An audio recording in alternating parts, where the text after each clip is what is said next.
Bora botar função em tudo aqui agora. Nesse vídeo, estarei apresentando como é que a gente aplica, define as funções em Python. É isso eu aprendi aqui dentro da formatação dos parâmetros da definição de uma função. Para que que serve também isso? Para que que definir funções dentro da aplicação em Python? Quais dados comportam, como é que a gente opera isso dentro de um script, tá?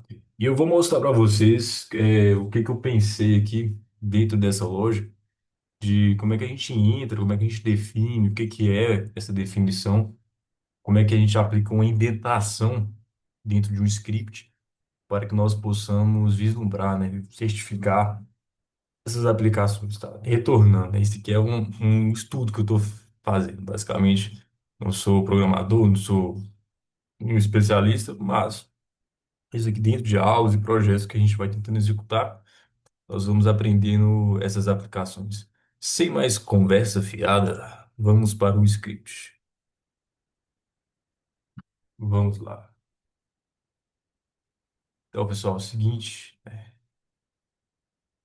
deixa eu só diminuir meu rosto aqui. Então, simbora. Aqui nós temos a função, né? No caso ali, a gente tem um script de definição aqui que se inicia aqui no def. O def, para definir qualquer função, a sintaxe inicia com def, o nome da função, que o próprio nome da função eu já deixei autoexplicativo, somar dois, e logo após, entre parênteses, nós passamos aqui o parâmetro, né? Depois a gente faz a indentação e retorna o que será de fato a função. E para definir uma função, a gente adiciona def na frente ali da nome da função. O nome da função é interessante até para que a gente possa relembrar, entender que aplicação é essa que a função está aplicando dentro do código. Não é interessante deixar o próprio nome da função um nome autoexplicativo, né? Igual eu deixei aqui somar dois. E só para deixar claro, né, a própria função aqui ela não pode ter espaçamento, tá? A gente sempre deixa o underline ou underscore, se eu não estiver enganado, esse caractere aqui, para separar, né, no caso aqui, os espaçamentos dos textos, aqui quando a gente define uma função. Logo após a gente faz a indentação, o return é o retorno que essa função, a aplicação de fato que vai estar retornando aqui, n mais 2. O que que é o n? O n é um parâmetro, tá? O n vai assumir diferentes valores. Então, na matemática a gente tem a variável, né? Isso daí indo lá para álgebra. Aqui a gente está retornando, a gente define um parâmetro que vai assumir diferentes valores a depender da aplicação da fórmula, né? Então, nós temos return n mais 2. Nessa linha do código, nós vamos retornar por meio do return a operação que será aplicada na função. Como é que isso se dá na prática? Vou até limpar o terminal aqui. O que que aparece aqui para o usuário quando nós temos essa aplicação? Print, somar mais 2, e que a gente passa o argumento, né, no caso 10, e fecha parênteses. Então, a gente está aplicando essa função aqui. Que aplicação é essa, né? Essa aplicação é basicamente, no lugar aqui do 10, onde nós temos o parâmetro, é justamente o que vai estar retornando dentro do return, né? Então, se a gente for printar aqui, o primeiro print, né, que vai ser 12. Por que 12? Quando a gente joga o argumento, né, e argumento é o valor que a gente aplica na fórmula, é o que vai estar sendo substituído no parâmetro, no caso aqui, referenciado por n. Então, no caso aqui, seria 10 e ia retornar, né, dada a substituição do parâmetro. Que até no VS Code nos retorna o que que é a aplicação dentro aqui em Python. Return n mais 2, então aqui vai ser 10 mais 2, vai retornar a aplicação da função no print, no terminal, 12, né? Aliás, 12, esse 12 aqui, né, que é o primeiro que está sendo executado na linha 8. Quando nós temos a aplicação do 9, somar 2, 8, tem que retornar o quê? Tem que retornar 10. Então, temos o 10 aqui também referenciado. Somar 2, 0. E 0 mais 2, 2. Então, aqui é a aplicação da continuidade. Aqui a gente entrou, né, fez a aplicação aqui em ints, né, os números inteiros. E aqui a gente fez um float negativo, menos 3.5, só para deixar claro, os argumentos, ou os argumentos, né? No caso, ele é a aplicação das definições das funções e que eu dei exemplo em numeral, mas pode, ele comporta qualquer tipo de dado, tá? Pode ser string, pode ser listas, pode ser floats, pode ser ints. Aqui, no caso, foi ints, nesse caso aqui foi até um float, né? Que a gente tem um decimal aqui, um tipo de dado, quando é um decimal, um float. Então, essa aplicação da definição somar mais 2 dentro da lógica desse float aqui vai retornar -1.5, né? Então a gente tem um valor decimal aqui, fazer o debug aqui dessas funções e nos retorna no terminal essas aplicações. Por existir uma maior flexibilidade na função, ela pode assumir diferentes tipos de dados, né?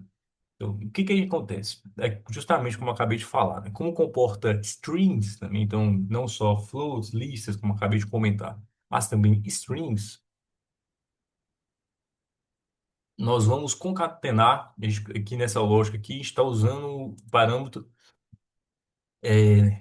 imaginando essa aplicação em strings, né? Strings textos, no caso. Eu defini concatenar texto, texto um, texto 2 e fazemos a identação return a junção de texto um e texto 2. Como eu disse, né, é interessante a gente deixar a aplicação da função a, dentro da própria nomenclatura, né, quando for usar. Então, junta o texto um, e o texto 2 e aqui fiz o print, né, para concatenar a função é, XXX e YYY, né? Então, se a gente for retornar aqui no terminal, como retornou aqui, né, para o usuário aparece esse valor, né? Então, a gente tem a concatenação desses textos. Lucas, e aí, para que serve essa função se eu já poderia fazer a aplicação do return direto, né? No caso ali, na forma. Porque muitas vezes, na prática dos projetos, a gente não vai ficar duplicando toda hora blocos de códigos para executar uma determinada função ou uma aplicação, é uma lógica ali dentro que vai ocupar 4, 5, 6 linhas toda hora que você for executar aquele tipo de aplicação. Então, o que que a gente faz, né? A gente cria uma função para não ficar repetitivo, ficar repetindo aquele bloco de código o tempo todo, para posteriormente nós executarmos, no caso ali, somente a referenciação daquela função, né? Juntando ali a aplicação dos argumentos. Então, a gente consegue passar essa função somente ali pelos argumentos que a gente executa, que serão substituídos pelos parâmetros, tá? Aqui na prática, a gente cria umas funções justamente para refinar o bloco de código. Então, a gente tem aqui, por exemplo, x igual a 10, então a gente tem um argumento, né, quando a gente aplica dentro de uma aplicação que vai ser substituída pelo parâmetro. Aqui eu dei um exemplo, resultado é igual somar mais 2 igual a x, x aqui no caso tá igual a x igual a 10, a gente já entrou aqui com argumento. A aplicação do argumento será contemplada pelo parâmetro definido pela fórmula. O argumento ocupa espaço do parâmetro. Como eu acabei de comentar, isso aqui nem precisava ter redundante, porque eu já expliquei isso daqui. Aqui estou printando o resultado. Quanto que é o resultado? Daqui o que seria 12, né, no caso. Por quê? Já foi referenciado aqui na variável 10. Então, aqui, quando a gente somar x igual a x, o x vai retornar aqui, no caso, 10, e 10 vai jogar lá no parâmetro, no caso aqui, está sendo aplicado em mais 2. Então, isso é 10 mais 2, 12, né? Python, antes de tudo, é uma referenciação em cima de referenciação. Então, a gente tem essa lógica de referenciar blocos de códigos distintos.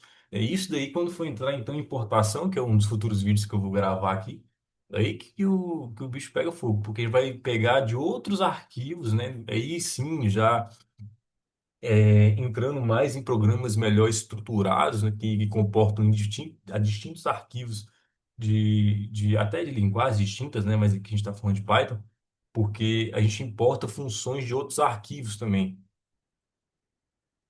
o import from, ou from import, no caso, para referenciar um bloco de código, uma função de outro arquivo, e a gente tem uma aplicação mais robusta, tá? Aqui a gente está falando pegando um script só inteiro, mas não vamos chegar lá, podem ficar tranquilos. Definição, adicionar a final. Aqui, só para deixar claro, normalmente os parâmetros, né? Então, aqui, se for pegar aqui essa, esse, essa forma, no caso aqui, essa função que a gente está definindo, A gente adicionou aqui final igual a essas exclamações, né? Por que que aconteceu aqui? Normalmente, quando a gente joga um argumento, ele substitui diretamente no parâmetro. Mas se nós não referenciarmos nada, é possível que no próprio parâmetro nós adicionamos um valor, né? E esse valor vai ficar com o valor padrão daquele parâmetro. Se a gente for colocar aqui definição, adicionar underline final, que é o nome aqui da função, passa parênteses, início. No final a gente coloca aqui essas exclamações, nós vamos retornar início mais final, então a gente vai adicionar aqui esses parâmetros do início com esse segundo parâmetro aqui do final. Só que se a gente não colocar nada, como por exemplo, a gente printou aqui o olá, né? Então a gente passou aqui somente o primeiro argumento desse parâmetro.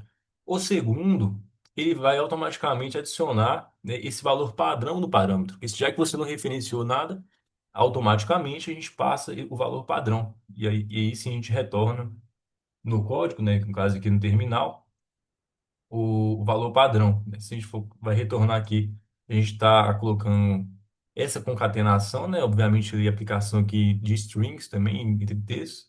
E se a gente for printar aqui, olá, como a gente passou somente um argumento, o segundo já vai ser aplicado o valor padrão do parâmetro. A gente tem essa lógica. Segundo, a gente passou sim o segundo valor, né? Então aqui, se a gente passou o segundo valor. Ah, tá. Só para deixar claro que quando a gente jogou aqui no terminal, a aplicação foi essa mesmo, tá? E assim, o segundo, o início com o final, nós temos o valor, a aplicação já aqui, desse valor já referenciado na fórmula, tá? Então, basicamente, a gente tem essa lógica aqui. Vou deixar o vídeo até essa parte, né? Que gravei até aqui, para que eu possa lembrar, né, e dar continuidade para o vídeo para ficar muito extenso.